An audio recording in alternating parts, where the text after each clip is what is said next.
Welcome back to another episode of the Reseller's Mindset Podcast. My name is Mike, also known as the Used Book Guy on YouTube, along with my friend and fellow full-time reseller, Johnny B. We help people start and grow their reselling businesses from the ground up. We also have a weekly Zoom call and private Discord for all YouTube members. Head on over to youtube.com/usedbookguy to join the channel and gain access to the full-length podcast, Zoom call, and private Discord today. Let's get into this week's episode. What is up, everybody? Welcome into episode 24 of the Resellers Mindset Podcast. Myself, Johnny B, and we have a special guest today, another J name, Jared here. He is a part-time, looking to be full-time CD seller. So his primary focus is selling CDs. You know, me and Johnny B are, heavily into books and a little bit into other media, but it's going to be cool to see the insight of somebody that's primary focus is a different type of form of media than books. So we're going to let Jared introduce himself, kind of give you a little bit of insight on him and his business, and we'll just go from there. So what's up, Jared? Hey, everybody. Appreciate you guys having me on to talk about CDs a little bit. My name is Jared Smith. I'm from Indiana. I'm like Mike said, I'm a part-time CD seller. We're refining processes, and then we'll go full-time. So I was a collision center owner for 20 plus years. I still do emergency vehicles. So that's my full-time gig. The part-time disc-based media. So CDs, DVDs, Blu-rays, but 95% of it is all CD. So I'm curious, how did you, give me the origin story? How did you, when did you have the epiphany? Hey, I want to try selling disc media. Like a lot of people, I got into eBay as, just kind of a side hustle. I'd done body shop stuff so long, and honestly, it's not real good for your health. So I thought, maybe I could just play around with eBay and make a little side money. Maybe I could turn it into something, maybe not. So I'm one of those people that just likes to stay busy all the time. Started out like a lot of people do, dabbled in clothes, shoes, just whatever you found at the thrift stores. I had a really high return rate on clothes back then. And nowadays that I've learned a lot more, it's probably more process than it was anything, because we know some really skilled clothing sellers that do very well. So it was probably more operator error than than anything. So I'd seen some people that had sold CDs, and I thought, well, it's kind of interesting. And I went to a flea market one day, and it was more like an antique booth, and there was all these CDs there one day. So I start looking at them, and I'd already sold books on Amazon. I did some FBA books. I did a little bit of books, not too much on eBay, but so I had a scanning app. So I pick up a CD and I start scanning a couple of them, and I start hitting $50 CDs. It's $50 CD, $60 CD, $100 CD. I'm like, what is going on here? I'm like, surely this can't be real. And I just happened to stumble across, the guy was an auctioneer, and it was somebody's whole collection that he got. So there was a bunch of kind of rare, valuable, is it Klaatu, the band? And there were some odd Moody Blues and stuff like that, and it was just super valuable. So I probably blew $200 that day, and they were all between like $2 and $4 a piece. So I blew probably about $200. I went home, started doing even more research, and started listing them. Like the first night, like $200 plus CDs sold. Like the first night they were on, and I was like, I'm going back.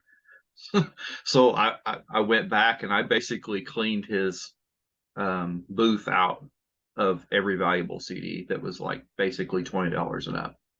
And my mark just kept going down.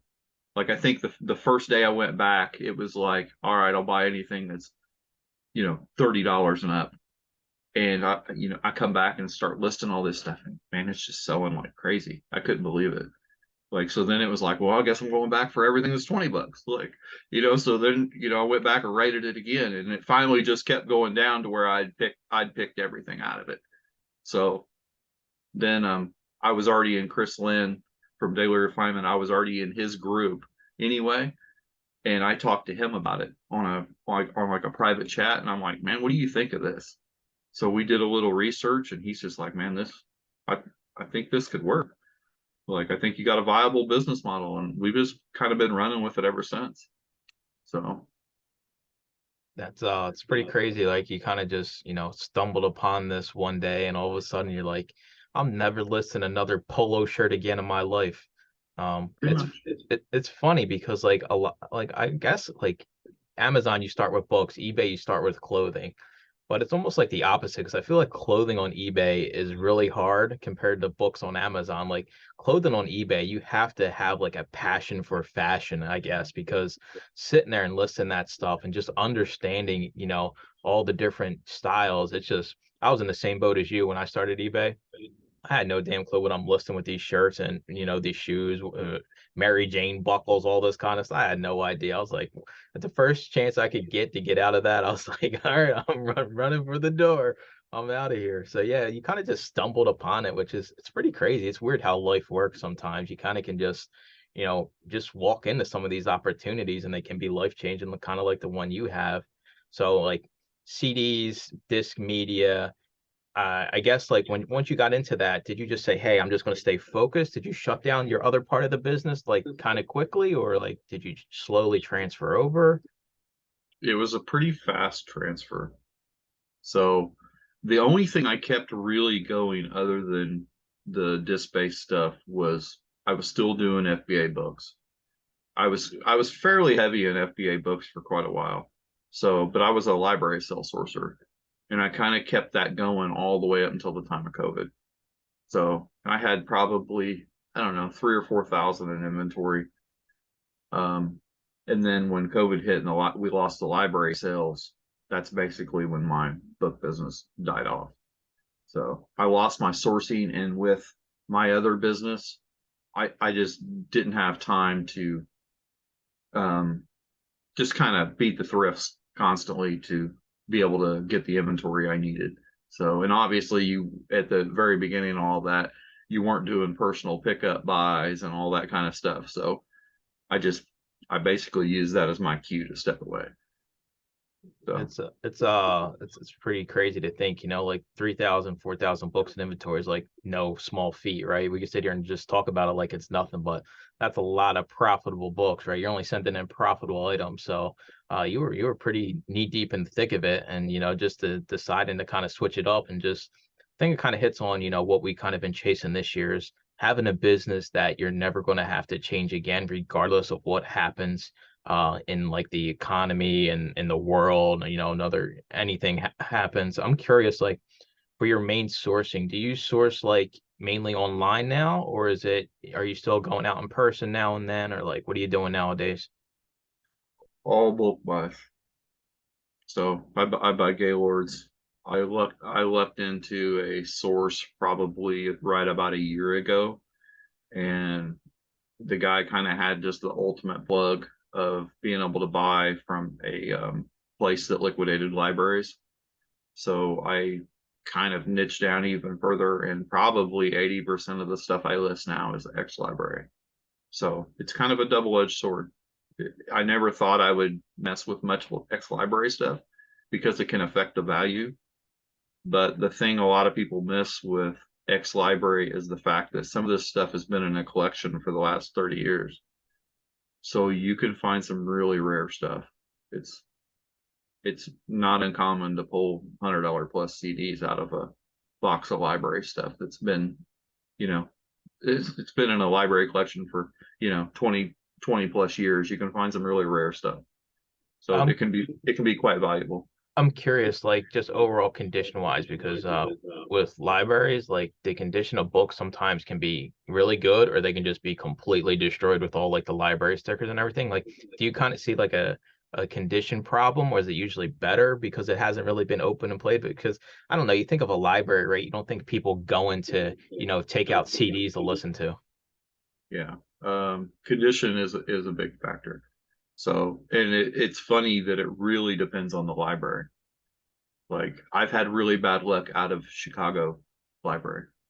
The Chicago Public Library, a lot of times it looks like people use the CDs to skate on.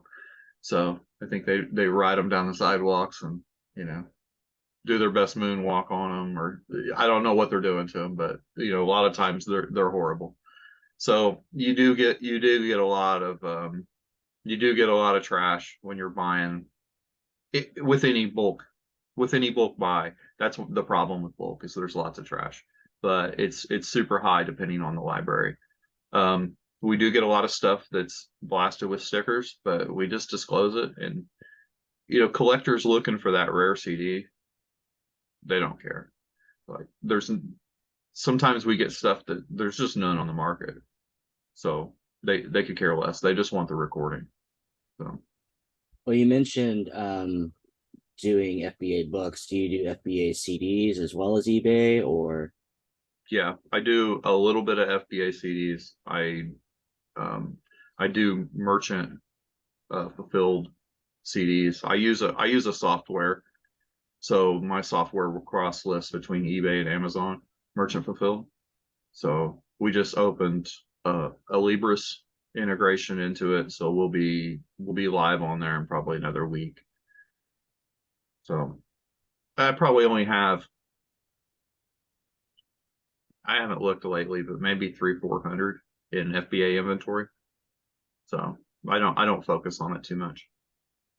My processes I've been working to streamline the processes so much for the eBay merchant fulfilled side, that it's almost easier sometimes for me just to not even worry about a secondary scan to see if it should go FBA, and just sell it merchant. Maybe it's a couple dollars less, but speed's a factor. We have a couple guys in our group. They're pretty CD focused heavy. What tools would you advise for them to start looking into?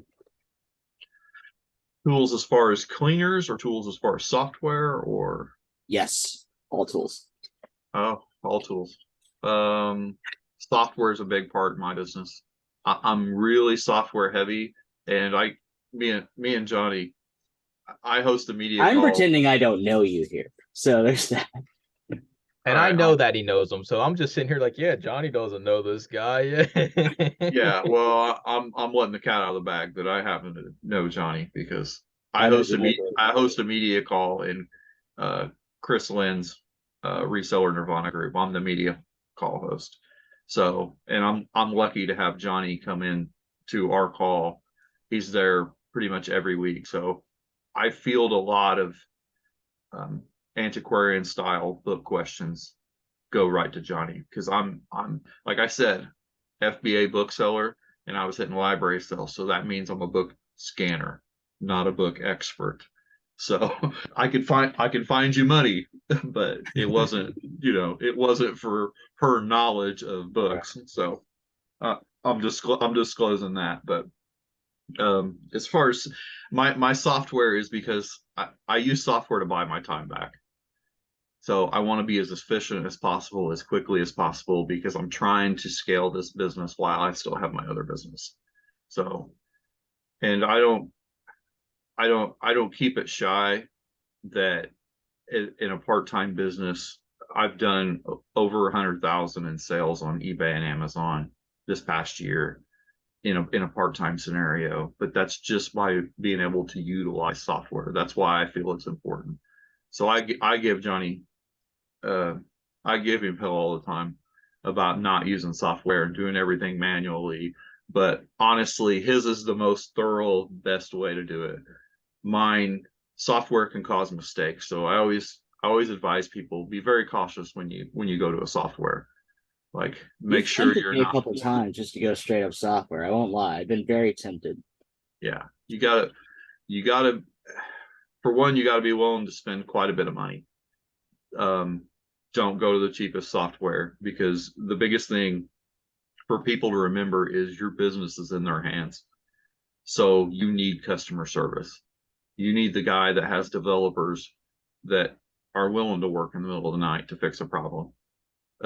Somebody that's willing to give you a phone number to text them, like when you see a problem in your software. Like one of the head developers of the software I use, I text him like, hey man, I just got kicked out of the program. I'll send him a screenshot of the error code or whatever happened, and the dude's on it. So that's worth a bunch of money to me. So I'm not shy to spend money on software. Just like the book guys, you got to have a scouting app for being out in the field. So that's how I feel on software. Other than that, I don't. My listing software has my repricer built into it. They do all of it, so I don't have to. I don't have to price it. I don't have to worry about repricing it. I don't have to worry about the integration between eBay and Amazon and double selling and all that kind of stuff. Their system's so high tech. In a little over a year, I've double sold one item, and that was when Olivia Newton-John passed away. Her CD was selling everywhere, and it sold within. They tracked it down, and it sold within like 2.5 minutes. It sold on both platforms. So I can't fault them for that. The APIs don't even update fast enough to be able to catch it. So All right, they really you got my mind running here. So your software reprices your inventory. So it actually will reprice your eBay inventory as well. you can set it like that. I actually run a little different model on my eBay side. What I do is my software prices my items initially. I don't price it. I don't look at it. I don't research them. I don't do anything. It'll initially price it. Say it's, my bottom floor is like 760 basically onto Amazon. So we'll just use 760. It'll price it onto eBay at 760. I'll run a promotion on eBay to bring it down a little bit closer to actual market value on eBay. And then I have the repricer shut off on the eBay side. So that way I can control the eBay side via promotions, coupons, etc. So, All right. So now I'm going to ask for your process here, right? So I show up, I got a Gaylord of, we'll say, just CDs in general, right? So Gaylord shows up at your door, CDs. Walk me through like exactly like how you go from Gaylord to listed and shelved. when I have raw Gaylords where they're just thrown in there, I basically do like everybody. I actually use like a milk crate. I start picking them up out of there, and I set a table up next to it, and I get them stacked up. I'll do on the table. I'll have everything stacked up. I basically transfer them to boxes, and they go right to the listing area. Are you listing basically everything that has a disc in that Gaylord? Basically, Now here's with your here's the other caveat to it is we've implemented testing now. So they're actually at the per listing station, you will be testing every disc. So, and computer programs are testing them all. So what I want is it to be tested so I know there's no critical errors on the CD. There's no deep scratch that may be into the data, whatever. So it goes from there. If I know that it's past testing, it's right to the listing area. I don't care if Amazon says it'll never sell. I don't care. It's getting listed. I'm gonna give the CD a shot because what we've all found out, whether it's books or a DVD or a CD, Amazon can say that thing's never sold here and that it's worth nothing, but there may be a customer waiting for it on eBay. It's just a different customer base. So I'm not concerned with the value of it. With all high volume media, the whole trick to making money is to get the multi-quantity order. So I get a lot of people that will come in. It's like kids CDs. I had some about a week ago. They were new, sealed, cases cracked. Amazon said none of them would ever sell. I listed them anyway. Within a week, they sold on eBay, and somebody bought like 4 or 5 of them, all in a group. Every CD they bought, according to software, said they would never sell, but they all sold together. So they ended up, and they weren't high value by any means. They were only like $7, $8, $9 CDs. So, but I ended up making about $5 a piece roughly off of them. So I'm willing to take that chance. And worst case scenario, the software is smart enough that I can basically run a report that says, show me everything that's 18 months old. It'll give me a pick list. I can go into the inventory area, pick every item that's 18 months old. And if I wanted to, you could just throw it away. Do you have like a process, like say if it comes back critical error, Well, maybe it's, well, I guess you don't even so you don't even know if the CD's worth it then. Do you like resurface any of the disc? I resurface every disc before it leaves. Every disc. Every disc gets cleaned before it leaves. Do you have like a super duper JFJ, or like what are you using here? Because we're all out here with the JFJ Easy Pro doing one at a time, and we know it can take a lot of time. Yeah. Hey man, you can't. I'm the biggest advocate for JFJs there is. I've argued with so many sellers over a JFJ. Like we've had people come into the calls and try and say that machine's garbage. I'll never use that. I bought one. I tried to use it one time and it messed my CD up and all this, but they just don't know how to use it. That machine's great. Like that's I where we suck with recommend everybody start. JFJs. What's that, buddy? I'm not good like for figuring things out. My JFJ look kind of like what you're saying. I've never had any issues with it at all. I don't know what people are doing or anything, but I'm in the same boat as you. People give me, flack about like, hey, this thing sucks. I'm like, what are you talking about? Like, you can literally, I'm curious, do you run like the disc in there for like the maximum amount of time, or like, because I'm down to 20 seconds, I can put it in there for 20 seconds and it gets all the scratches out usually that I need to get out. So when I started, I was a 2 minute guy, everything 2 minutes. Now I'm a 20-second guy. I'm just curious, what you're doing. Yeah. When my JFJs are now backup machines. Just because I've bought bigger machines that can process more discs, but they're not coming off my shelf because those things always run and they do a good job, like you said. Right and true.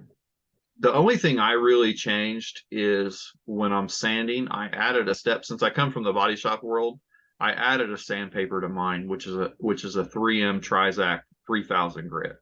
So like say we had something really rough and you have your coarse 600, then you go 1200, and then normally you would go to a buff on a JFJ. I basically put another pad in, put the 3000 grit, a little bit of water, let it run for 20-30 seconds like that, and then switch over to the buffing. And I changed the compound over, so I didn't have to do how JFJ has 2 compounds. I switched it to where I have 1, and I used it's basically a car polish is what it is. So, and then I'll put it on, if I've resurfaced all the way down to 600, then I'll let it run for 1 minute on the polish, and you pull it out and it's new. So just to give some people an idea of what a part-time CD seller lists today, and also what you think you would list once you convert over to full-time, if you can give us some numbers there. I know the answer to this, but yeah, my goal has been up and down a little bit lately, and that's just because we've been implementing the testing.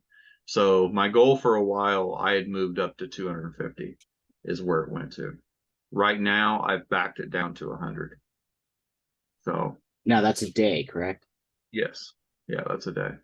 Yeah. So, and that's because I'm utilizing software. Right. The software is where all the speed comes from. Now, when I was doing all manual listings, I stuck myself at 30 for a long time when I was strictly just eBay CDs.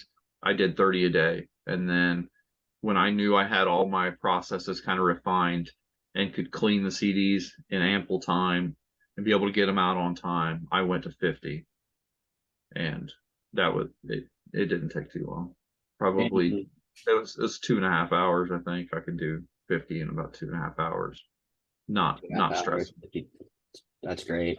So once all the kinks were worked out and all your processes refined, and you decide, okay, I'm going to pull the trigger on full time, how many a day do you think you would want to do, could do?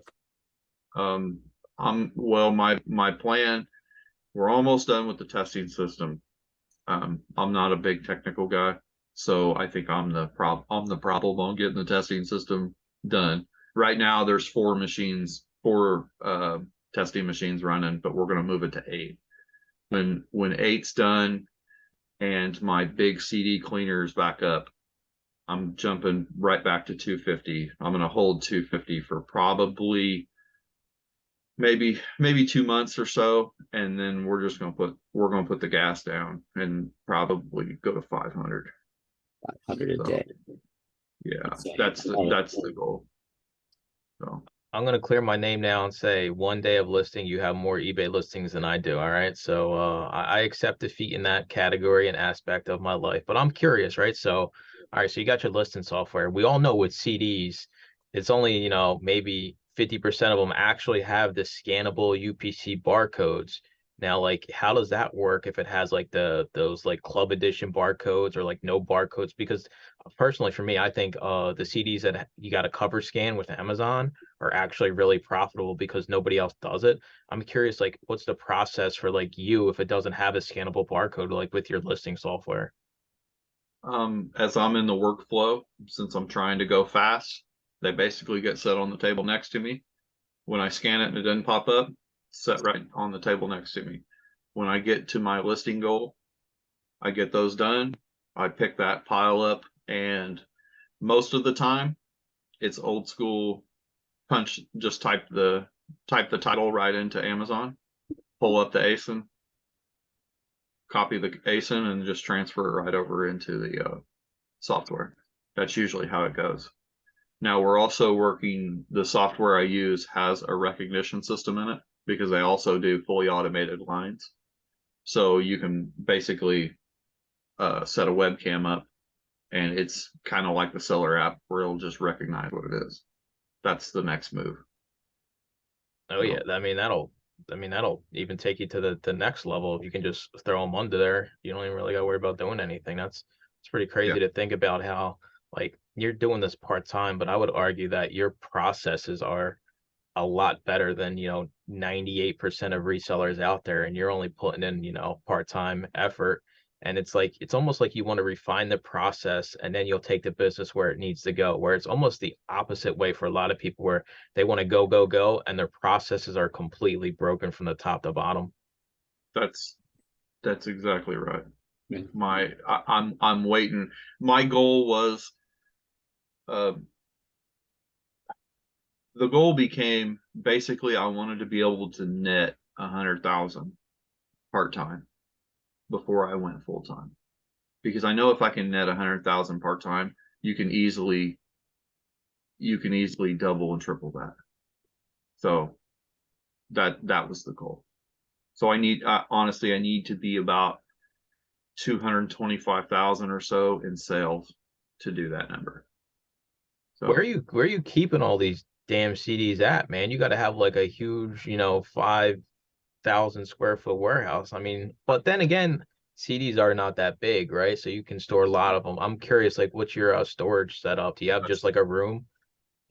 that's the beauty of CDs. They're so small. I actually, back when I had a collision center, I still have my shop is where I work on my cars because I'm a truck guy, so I build trucks and race trucks and low rider trucks and all this kind of stuff. So I keep the bulk part of the media over there. I bought some pallet racking and I've got a forklift and all that. So we keep the mass of it over there. And then I'm actually split. The big goal is we're going to put an addition onto the building over there, and then everything will be in house at the warehouse eventually. But right now, I actually store at another house. We bought a second house, and one of the bedrooms is where I store my inventory at. Just to we're just trying to get it out of our house because I don't. My house is small. My house is probably 1,000 square foot. So I had one of my biggest rooms was dedicated to my eBay inventory. So we ended up taking it out of there was the only reason. But you can literally have a 12 by 12 bedroom with some shelves in it, and you can have, I think you could pretty easily have a 15,000 item store in there. So, and then where I'm at right now is just basically my living room. So I prefer to list here just because I'm at home. When the wife comes home, I'm here. I got two dogs that are normally running around acting crazy. I'd like to be able to be at home and spend time here. So I like to list here. So So listing the amount you're listing, and I didn't realize this until I started attending your media call. What does that do to your shipping? Can you talk about shipping and listing at that scale and what that does to you? it's horrible. No, it's one of the bottlenecks.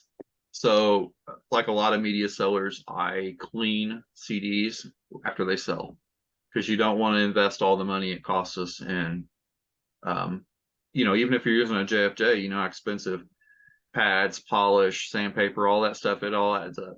So you don't want to pre-clean every CD, not unless you have a small operation. So I clean at time when they're going to go out. So it can make shipping quite hectic. When I was running 250, I had one time where I shipped on Saturday morning and I pulled my order report on Monday morning and I had like 170 or 180 going out. And it was bad. It was so bad. Like I mean, I it was, complain about 30 or 40, but 150, I can't even. Ouch. yeah, my machines are just back there humming. Like I literally spent the entire day shipping, and I had to run. My post office closes at 7. I showed up at like, I think I went over there like 6:30 with, I'm just carting boxes in of all these CDs, and they're just, their eyes are this big, and they're like, what are you doing? Like, what happened? Like, you used to just bring in like 30, 40. Like, I'm like, well, we put the gas down, so we're starting to sell a bunch. And I was like, I'll be back in a little while. She's like, you gotta be kidding me. So I had to rush back home, and then that night I shipped. I think I shipped all the way up till probably midnight. It was hours and hours of shipping. It was my entire day. So that's when I started to back off of the gas because I realized my bottleneck. So anybody that's scaling, it's nice because when you kind of put your foot down, you start to learn all those bottlenecks in your business, and they seem to appear real quick. So you got to be super careful. You got to be ready to take your foot back off the gas immediately. And at that time, I think I even put my store on vacation mode, like just to try to stop it, because I knew what was happening. You don't want those defects. You don't want out of stock, just late shipments like crazy, because when you're selling large quantity, all it takes is 2 days and you can lose top rated seller. So we had the power out a couple weeks ago, and I mean, my foot's off the gas and I had like 50 orders or something to go out. Power's out, internet's out, it's out at the other house, it's out at the warehouse. There was basically nothing. I called eBay and I'm like, guys, there's nothing I can do. These orders aren't going to go out. What I've got shipped now is all that's headed out.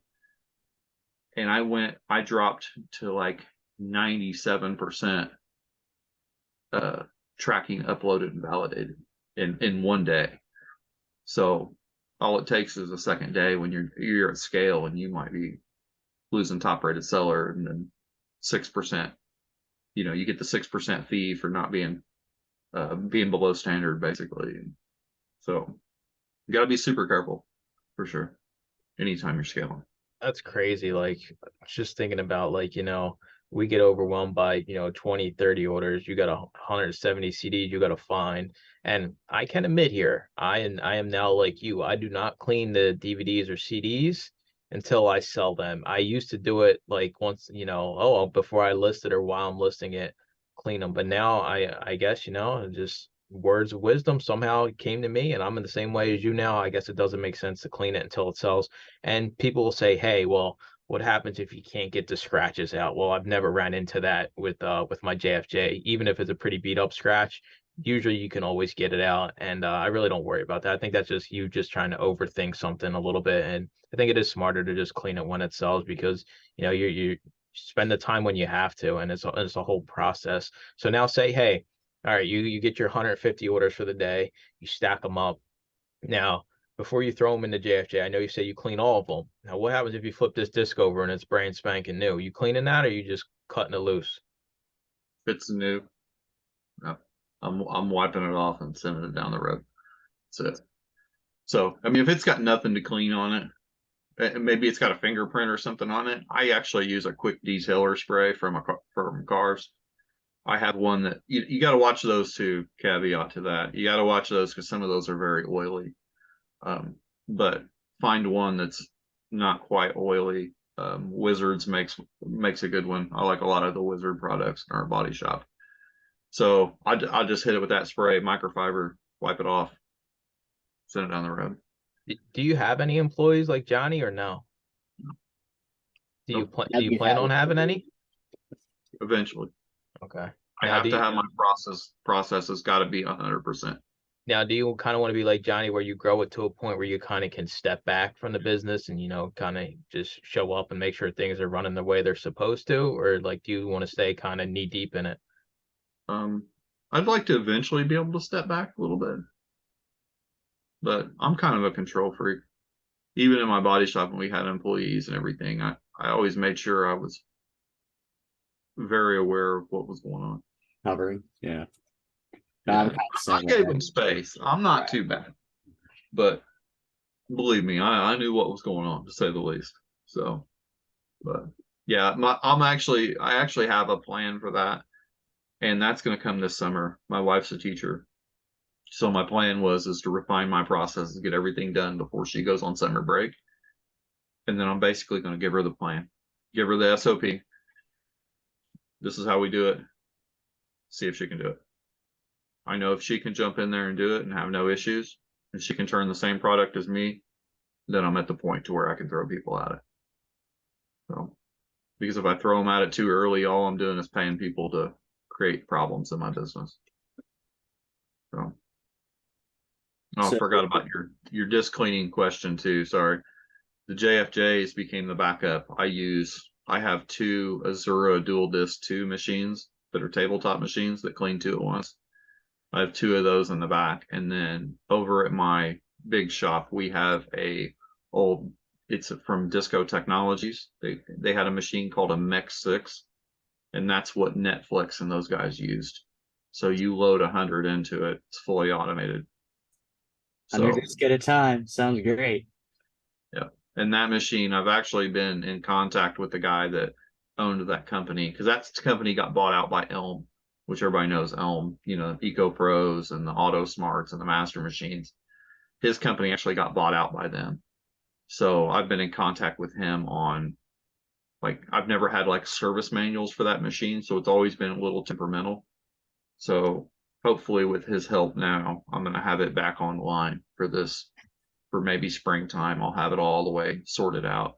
And then that's really what's going to be able to accelerate the business quite a bit. If I can throw 100 in there and it spits them out, then. How long does it take to clean 100 on that thing? It has different settings. If you were just doing very light, like clean it, light scratches, that thing can do 180 in an hour. Wow. It's an unreal machine. Like, so I want to get technical with you for a sec, because I don't even know if everybody in our group realize what this actually means, but can you talk about disc rot for a moment? Oh yeah. Yeah. I'm Maybe a couple moments. I'm quite experienced on disc rot at the moment. So disc rot basically happens when CDs have been stored for a long time, and especially not in climate controlled units. Disc rot can occur, and it's basically the chemicals reacting, and the CD is basically eating itself from the inside out, is layman's terms on how it works. So, because all the chemicals that are in there, and that's basically a clear resin that's on top of that. So it's, they basically just drop resin on there, and the machines spin, and it spreads that resin out, is the actual coating that you're sanding and buffing. So disc rot is when the chemicals that were originally used in it, down below that layer, they start to react heavily from climate going up and down, heat, cold, heat, cold, heat, cold, which we all have to deal with, because that's the reality of video games, DVDs, all that stuff. When people get done with it, like you had a PS3 and you went to a PS4, you put your PS3 and you put all your games in a box, and it went in the garage or it went in the attic or something like that. So these things are starting to come out of storage, and they're basically eating themselves. So what you're looking for is basically like dots. If you ever see one, if you flip a CD over and you see a spot on it, sometimes it can be a stripe, sometimes it can be the whole CD. But you'll look at it and it almost looks like maybe it's been sitting like maybe it was sitting somewhere like with the silver side up, and somebody was like, maybe they were dusting, like they had some pledge or something near it, and you get those little spots all over it, like that you had to wipe off. If you ever have one that looks like that, and you like, maybe you're just testing it and just kind of rub your finger across it and it doesn't remove, like be very careful, because that could very well be disc rot. I was going to The ask other, if you can even see disc rot. yeah, that's the other side of disc rot too, is sometimes on these older CDs, you have to be cautious because you'll have something that looks like a scratch and you'll put it through the machine, resurface it, pull it back out, and the disc will actually look worse. If you ever have one scratch and you pull it out and now you've got three, you've got a disc rot problem, because it's the coating underneath that resin that's broke down and it's basically missing at this point. So your testing will catch it, right? Is that one of the reasons why you started testing every single one? yep, that's exactly why we implemented testing. So basically, a lot of library stuff is not stored in controlled units, and I've seen it from I've actually seen it from stuff that hasn't been stored for long times too, because honestly, we're dealing with CDs that can be 30 years old now. So you got to be careful. I'm curious. I pay 20 cents per CD if I'm doing a bulk buy. Do you think I'm overpaying? How big is the bulk buy? And maybe they got a box, they just hit me up on Craigslist because that's what I have. I pay 20 cents per CD. You think that's fair? Yep. Yeah, that's a good rate. So All right. you figure if you're especially because you're not dealing with shipping. People that are looking to get into the bulk game, there's a lot of places you can buy Gaylords from, but you got to be careful because the shipping's so high now. Like if anybody's trying to go down that avenue, the one thing to talk to your broker about is quantity that you need to have a good shipping rate. Because sometimes it's going to cost you the same amount to ship one Gaylord as it is 4. Maybe 6 is the sweet spot. It's all going to depend on your location, the trucking company, the broker you're dealing with. So definitely get a good relationship with them and basically tell them what you're trying to do. Ask questions. Be very adamant about asking questions about shipping. Because I know when I was buying Gaylords from a place, it was 4 was the sweet spot. It went up significantly when I went to 6, and 4 was basically the same price as 1. So it was worth it for me to, we'll just say they're $150 a piece. I was better off to save my money instead of only having 150 to buy 1. I was better off to save my money, have 600 to buy 4. Then my shipping was at the time normally was about $200. So, but if I bought 1, it was like 150. So why not just buy more? Because the big thing with any kind of bulk stuff is you got to work off averages. It cost average sale prices. You got to be on averages if you're dealing with bulk, because everybody knows it doesn't matter if it's a book or it's a DVD or it's a CD. You're gonna have a lot of stuff in a bulk buy that's not very valuable. Like that $6 CD. I mean, we're not going to a Sizzler off a $6 CD. But if we average that into with all our home runs too, now we might have an ASP. Say you get a lot of like lower end stuff in your bulk buys, but you still get a little bit of home runs. Now you might have a $9 ASP at this point. So now when we take our shipping out and our mailer and all that, say that's 4, now we're left with a $5 average profit per item on something that you're basically have less than a minute involved in. So that's kind of how I have to judge my CD business. You ship all these CDs. I have to know, how are you shipping your CDs? Are you polybagging? Are you bubble mailering? What are you doing? I actually have 6-inch wide bubble wrap. It gets a piece of bubble wrap around it. I have an automatic tape machine, so it gets, bring it around, piece of tape on each side that holds it to itself, and it goes in a bubble mailer. So you're bubble wrapping and bubble mailing. So you're Sure. doing more than I do. So good on you for taking care of the customers. Yeah, then that's a big part of our repeat business. We actually sell, we can sell like library CDs in plastic cases, Oh yeah, library yeah. library printed artwork, stickers all over them, markings all over them. We can actually sell these for more money than places like Declutter and all that sell very good CDs for. And it's all customer service, resurfacing all the discs. We make sure every disc that shows up works. We make sure, even though that we use a catalog photo because we're using software, we make sure everything's disclosed in the listing. So they get a product You that actually works. tell them they've been resurfaced, they get cleaned and all this. Yeah, and it's a pretty boilerplated description, and it's basically that will show light markings that do not affect playback. All discs are cleaned if needed. That way, in case we get something, maybe it's, because everything like this, it's listed in acceptable condition. So if it's got a few little marks on it, a few little scuffs or whatever, I'm okay with only throwing it on, the shortest cycle possible, and maybe it still has a couple little marks on it.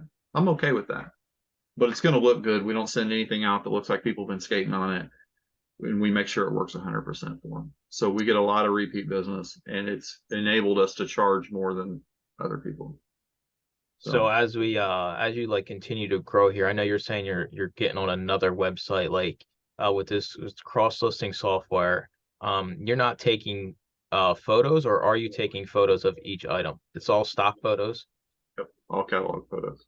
So that's important to know that, even though he's not taking actual pictures of the actual item, he's still pushing, over 100K part-time, right? So as much as, me and Johnny B always kind of harp on taking nice photos, everything we do, there's also a different way, Yeah. and both ways can work. It's just a matter of what you really want to do with your business. And, you've probably heard, oh, 250 CDs a day. Well, hey, if the software has already got all the stock photos uploaded and it does everything for you, then, how much of your time are you getting back? Like if we told Johnny B to list 250 books today, it'd Oh, probably take him, a few days. And Jared's like, yeah, I'm done, sucker. Beat it. I'm off to work. So it just goes to show everybody's business is a little bit different here. So I'm curious, like this software, you're going to keep expanding, right? You want to list on as many platforms as you can because that's kind of how you're going to get the sales in the bulk game.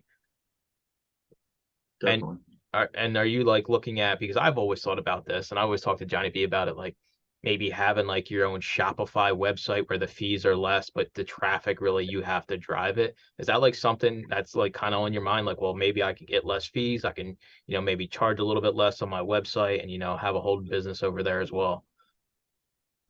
I've thought about that, but the only way I'll consider it is if my software can integrate into it. I Yeah, don't for want sure. anything I'm going to have to do manual because, as I've said, time, all this software all it's doing is buying my time back, which is super important to me. Um, with the discussion of photos, taking photos of the actual item is always a better route. Always. You can command more money by taking good pictures, just like you guys tell everybody. Take those quality pictures. You're going to command more money than anybody else with that way. Always going to get extra money compared to me. So, and I used to hate catalog photos. Our early media calls, I was on there like, I ain't doing no catalog photos, no stock photos, no nothing. That's no way to do it. And when I finally made the switch, I just realized it's just a different customer set, is all it is. There's a customer set for everything out there. We got guys in the group that do disc only. They do disc only, no tracking, like it's shipped with a stamp. Like, and he has a great business. Like he sells a ton of stuff. So, and his margins are awesome. So it doesn't, we got everybody from there all the way down to somebody that takes the best photo boxed picture there is. So it all works. There's a customer base for everybody. If it shows up, they don't like it, I got free returns. Send it back.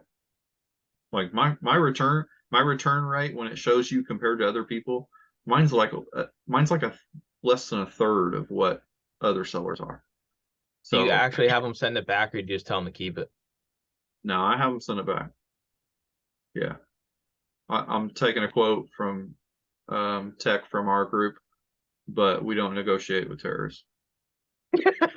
That's a quote from him. We don't negotiate with terrorists. That's going to be your business motto when you get there and you're full time. It's going to be right outside of the warehouse, real big, Yeah. the sign. Yeah, not negotiate with terrorists, because here's the real for everybody. People are going to fish for a return. I catch people doing that all the time. Like I have no emotion. That's one thing I've learned from tech over the years is I have no emotions with a return. We offer free returns. Hey, this thing, it came out the box and it looked at me funny. No problem. We have free 30-day returns. Please, my blurb just says, please package it up like we sent it to you, so it's protected on its way back home. No problem. I'm the same way. I turn off those Amazon return emails you get. Oh, you got a return. I don't care. Like, well, I don't want to be bothered. People, I think that's like that's like a touchy subject here. Now we're gonna get a lot of people ticked off because returns, like people think they're, oh man, why is this person returning it? Well, at the end of the day, they can return It's it for fine. anything. Like it's one of those things you just have to learn to deal with, and it sucks, right? You sell something, maybe it's a $50 CD, and all of a sudden, you get a return for it. Well, you shouldn't be relying on that one sale, the funds from that one sale. You shouldn't be relying on that anyway. So it's like if you're kind of in that space and you have that mindset, you got to get out of it, especially with returns. It is what it is. They're going to happen no matter what, and you just move on to the next one. Don't let it beat you up. I mean, it is, you're going to get them. Yeah. So Well, back to your software here. I know yours is rather expensive, and I know some of our people in the group are thinking about getting into software themselves. Is there a cheaper one that you can personally recommend? Because I don't know if you want to talk about how much yours is, but it's really expensive. yeah, I can talk about mine. Mine has a $750 a month minimum. Yeah, that's expensive. It's a Which makes a lot of people, it makes a lot of people choke when they hear it. Like, it's expensive. Yeah. But I bought my time back. Right. And what I do is how I justified it was I look at it as an employee. Yeah. Where I don't know where everybody's from, but where are you going to get somebody that shows up and lists your stuff for you for $750 a month? Your software shows up is cheaper than my employee, so yeah, and you list more than me, so there's that. yeah. Well, and my software doesn't call in, it doesn't complain. Yeah, it's never called in sick. So you kind of got to look at it on a different light, I believe. So, and there's other softwares out there. There's softwares out there that are cheaper, but I won't recommend them because like I said early on, I'm not trusting my business to the cheapest person. I actually have one software, as Johnny knows, that wants me to work with them. And it's basically like, hey, come over here and it's free. Basically kind of help us develop it to be popular. And they want me to be able to pitch it in our media group and all this stuff. And I'm not interested. I pay these other people $750 a month for the minimum. So because my business isn't big enough yet. So basically when you're into this software at $750 a month, you're basically good all the way up into probably 25,000 a month in sales before you go into a commission-based business. Because if people don't know, all these softwares become commission-based.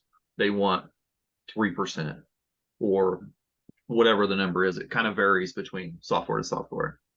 So they'll set a minimum price, say it's $750. And then once that will hold you, I can't remember the exact number, so don't quote me, but we'll just use 25,000 for rough guess. Once you hit 25,000, you've already paid more than this, or you're to the value of the 750. And then it becomes basically like 3% or 2.75 or 2.5, depending on what level you're at as the more you sell, the tier kind of comes down. So that's how that software actually works.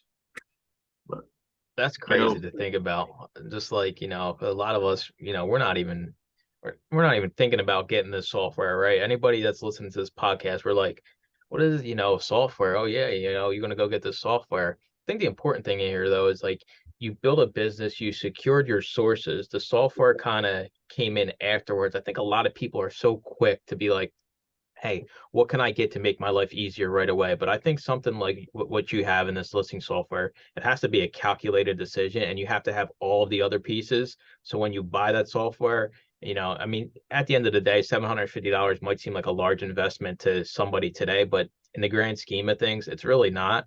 And the time you get back, like you're saying, you treat it like an employee, and you have to have everything else in place before you hop on something like this. I say it all the time. These new sellers come along and they need inventory labs, $80 a month. They never even send in their first shipment of anything to Amazon. I'm like, wait a minute, pump the brakes here. You need everything else in place before you. Sure, these are fine. These are bells and whistles, basically. And I think a lot of resellers get caught up with, oh, well, I use this software and I got this fancy piece of equipment. And it should be the opposite. You should be grinding it out down, nitty gritty. And then you kind of say, hey, what can make my life easier? What makes sense for my business? So just because, hey, Jared's got this software, it's not like, me and Johnny are going to get off this call here and go get it right away, right? Because it doesn't kind of work with our business currently, but for him, it makes sense. Yeah, it bought my time back, and it's basically an employee for me. But we recommend, people that come into the media call, we recommend, I tell people, get Turbo Lister. You can get Turbo Lister. It comes with Scoutly. You can have the database system, and it's $39 a month, I think. That's with database. You can actually, I still have it because I use Scoutly on my phone, and I don't even have database because I don't scan that much anymore, but I still like to have it, and it's $10 a month. Yeah, So your I've used Turbo software Lister to send in Amazon shipments. It works well. So and your software properly prices things, correct? So say like, you have your minimum price set at, 750, but you scan a book, is it pulling from like the buy box? Is it pulling from like an average sold price? I'm just curious. it's they this software has the most complicated pricer ever. I know bulk sellers, some of like the biggest sellers on Amazon, use this software and pay the money strictly for the repricer. It's so complex. It's almost like a series of questions. If this is 100,000 rank and below, and the E score is above 40, just for a number, then we're going to price at buy box, but maybe we don't want to be the first sale. It's smart enough to know that maybe you want to be the second sale. Maybe I want to be 10% over. And then the other caveat to it is you can basically, if you have time to set this repricer up, you can trigger it to know that you've got a Christmas CD. You can hold your price on it. Say, this Mariah Carey Christmas, we always talk about that one because it always sells at Christmas time. Maybe you know that it'll sell for $12.95, but it's going to be the first week of December before it does. You can basically click a button and make it hold your price. So if you just want to hold it at $12.95 because it'll sell for that, just click the button, set your own price. It'll let you do basically whatever you want. It's super intelligent. So, or you can just set it to be, I want wildfire sales, be super aggressive, go for the buy box constantly, and it'll be aggressive. So, and it'll get you every sale you want. All right, so we're going to wrap it up here. We're going to let you take it away. Give advice to somebody that is maybe on the fence or new to starting to sell on Amazon and eBay when it comes to media. It doesn't necessarily have to be down to CDs. Just throw some words of wisdom out there for somebody, maybe that's in your shoes, right? You had a full-time job, you wanted to pick something up part-time. Just throw some words of wisdom out there for the people. Biggest thing, consistency and process. I don't care if don't be the person that lists 20 items on a Saturday and doesn't list again until next Saturday. If you're dealing with eBay, Amazon, it's a little freer game. But if you're listing on eBay, make sure you're better off if you can list 20 items on a Saturday and that's all you have. schedule your listings to go live. Schedule them out, make sure it's consistent, whether it's 1 a day, 5 a day, 80 a day. Make sure schedule them out. If you've only got the 1 day, make sure they hit consistently. You're dealing with an algorithm. You're dealing with a computer. eBay doesn't make the decisions and says, hey, I don't like Johnny or I don't like Mike today. It's a computer. All it sees is X's and O's. So be consistent and work your process. Don't ever put your foot on the gas until you have the process. We're gonna have to have you back in like a year when you're full time, and like your whole background is just gonna be like an endless walkway of just rows and rows of disc media. Yeah, we can do that. We appreciate you hanging out with us though, and you're running the media calls over there. Johnny B's been trying to get me to go over there. I might have to dabble in this and get into it. What days are the calls over there? Our call it's getting ready to move. We've been Thursday forever, but it's getting ready to move to Wednesday evening. So for our media call, but shameless plug, it's the Reseller Nirvana podcast, Facebook group, Patreon group. So yeah, great information over there. Johnny B's always plugging it, and everybody that's really on YouTube that's a reseller knows Chris and Tech, and their knowledge is priceless. I mean, they've literally built so many businesses. They really, you can't even put an amount on it, how many businesses they help create and people get out of situations they want to be in. But Jared, thanks for hanging out. We will talk to you guys in next week's episode. Appreciate you guys. Thanks for listening to another episode of the Resellers Mindset Podcast. Today's full episode and all previous episodes are available to all YouTube members, along with the weekly Zoom call and private Discord. Head on over to youtube.com/theUsedBookGuy and consider joining for as little as $2.99 a month.